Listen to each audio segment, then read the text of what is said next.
Es recurrente que la migración internacional aparezca en el centro del debate, sobre todo cuando hay coyunturas políticas, como ahora el contexto de las elecciones en Estados Unidos. Y la migración internacional se vuelve un tema muy fácil de explotar a manera de chivo expiatorio cuando se habla, por ejemplo, de mercados de trabajo, del desempleo, de las malas condiciones o la incertidumbre en los puestos de trabajo, y es muy fácil culpar en este caso a la migración internacional. En este momento, este debate conjuntado con lo que está pasando a nivel mundial, lo que está pasando con la crisis de refugiados en Siria, parecería haber como un resurgimiento de una percepción de urgencia en torno a la crisis migratoria y el volumen que puede tener la migración. En el caso específico de Estados Unidos, por ejemplo, la idea que hay en el imaginario de una gran parte de la población sobre los millones de migrantes que pueden llegar de México y de Centroamérica, pues permea mucho del debate. Estamos hablando de miles, estamos hablando de millones, y toda esta coyuntura política se da en un momento donde además la dinámica migratoria está cambiando.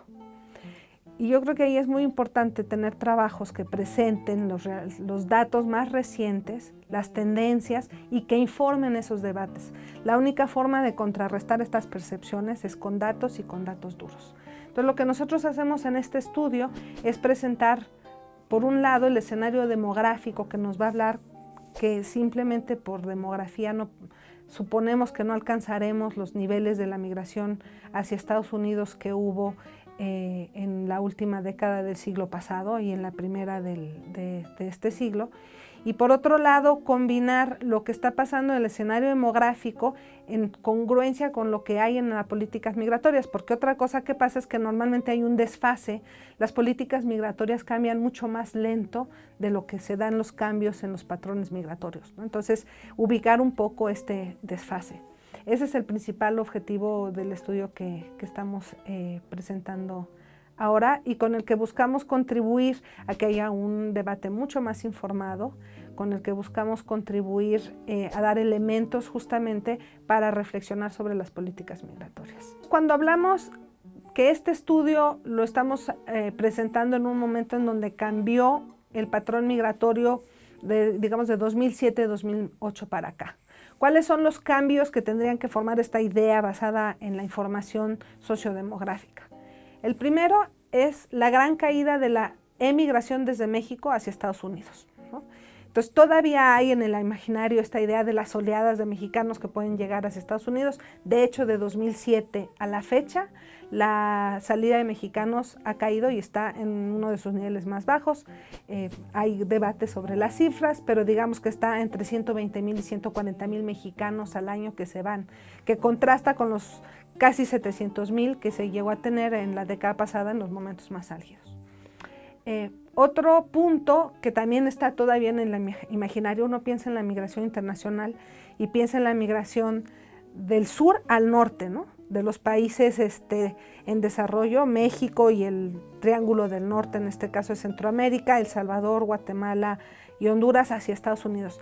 Y lo que encontramos es que hay un flujo muy importante del norte hacia el sur, que está formado una parte por los retornados, ¿no? Los que están retornando a sus países, pero que tiene un componente, y el componente más importante de migración del norte al sur, de inmigración de norte a sur, es de población nacida en Estados Unidos que está viniendo a vivir a México. Entonces eso nos implica pensar de forma diferente el escenario migratorio. Hay una población que es ciudadana de los dos países, que probablemente va a estar yendo y viniendo y que tiene plenos derechos en los dos países. Y esos son elementos que tenemos que incorporar al debate migratorio. El tercer elemento es pensar a México como un país de destino. Destino, ya decía yo, de población nacida en Estados Unidos que está viniendo al país, pero también como un país de destino en este sistema migratorio que incluye a Honduras, Guatemala y El Salvador, ¿no? Y entonces tienes tres grandes destinos en esta región: Canadá, Estados Unidos, que es el primer receptor, pero México como un país también de recepción de migrantes dentro de esto. El tercer punto o el cuarto punto es, todavía pensamos en la migración básicamente concentrada en una migración por temas laborales, y pensamos en el migrante, en el trabajador migrante. Y en realidad el panorama y el mosaico hoy de migraciones hablan de muchas razones, desde las familiares, que implica ubicar también, por ejemplo, a los menores en los flujos migratorios, desde las que tienen que ver con temas ambientales, y ahí la interacción entre lo que está pasando por el cambio climático y la migración como una salida, pues es algo que vamos a ir viendo cada vez más hacia el futuro. Y la otra, para esta región migratoria o este sistema migratorio en formación especialmente importante, es el tema de la violencia, porque cruza a Honduras, cruza a El Salvador, cruza a Guatemala, pero también cruza a México. Y ver entonces estos procesos de migración que escapa de la violencia y que tiene otros patrones y que también requiere otras respuestas de política diferentes a las que estamos acostumbrados cuando hablamos de políticas migratorias. Y el otro gran tema que yo creo que será el pendiente de este sistema migratorio en construcción es el de la población indocumentada en Estados Unidos, cerca de entre 11 y 12 millones, la mitad de ellos mexicanos y otro componente muy importante de Centroamérica, y que es una situación que dentro de los países que componen este sistema solo se dan en Estados Unidos. Canadá y México, por ejemplo, como destinos, no tienen este problema de una gran población indocumentada.